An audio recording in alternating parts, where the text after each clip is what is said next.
क्या अमेरिका और ईरान के बीच बढ़ता तनाव कमोडिटी बाजार की तस्वीर बदल देगा?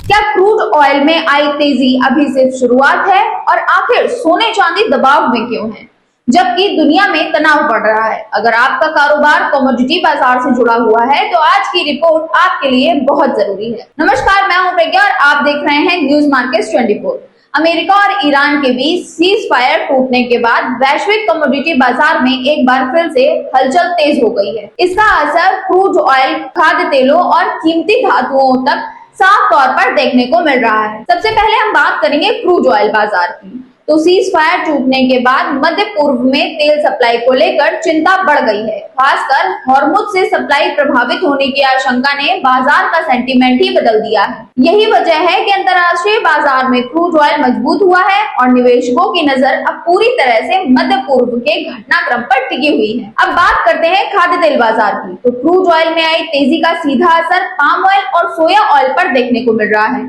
विदेशी बाजार मजबूत होने से भारत में भी पाम ऑयल, सोया ऑयल और सरसों के भाव को समर्थन मिला है। फिलहाल खाद्य तेलों में माहौल मजबूत बना हुआ है और कारोबारियों की नजर अब विदेशी बाजार की अगली चाल पर टिकी हुई है। अब सवाल है कि सोने और चांदी में तेजी क्यों आई? तो आमतौर पर जब दुनिया में युद्ध या तनाव बढ़ता है तो निवेशक सुरक्षित निवेश के तौर पर सोने की तरफ रुख करते हैं, लेकिन इस बार तस्वीर थोड़ी अलग देखने को मिल रही है। क्रूड ऑयल महंगा होने से महंगाई बढ़ने की चिंता मजबूत हुई है। इससे ये उम्मीद बढ़ी है कि ब्याज दरें लंबे समय तक ऊंची रह सकती हैं। इसी वजह से सोना और चांदी पर दबाव देखने को मिला है। अब आगे क्या हो सकता है, जानेंगे इसके बारे में। तो अगर अमेरिका और ईरान के बीच तनाव और भी ज्यादा बढ़ता है तो सबसे पहले असर क्रूड ऑयल पर देखने को मिल सकता है। और अगर क्रूड ऑयल मजबूत रहता है तो पाम ऑयल, सोया ऑयल और सरसों को भी इसका फायदा देखने को मिल सकता है। लेकिन अगर दोनों देशों के बीच तनाव कम होता है तो क्रूड ऑयल समेत कई कमोडिटी में करेक्शन भी देखने को मिल सकता है। अब ऐसे में जो स्थिति बाजार में देखने को मिल रही है, ऐसे में करना क्या चाहिए? तो अगर आप व्यापारी हैं तो इस समय सिर्फ रेट नहीं बल्कि मध्य पूर्व की हर बड़ी खबर पर नजर बनाए रखें, क्योंकि फिलहाल कमोडिटी बाजार मांग और सप्लाई से ज्यादा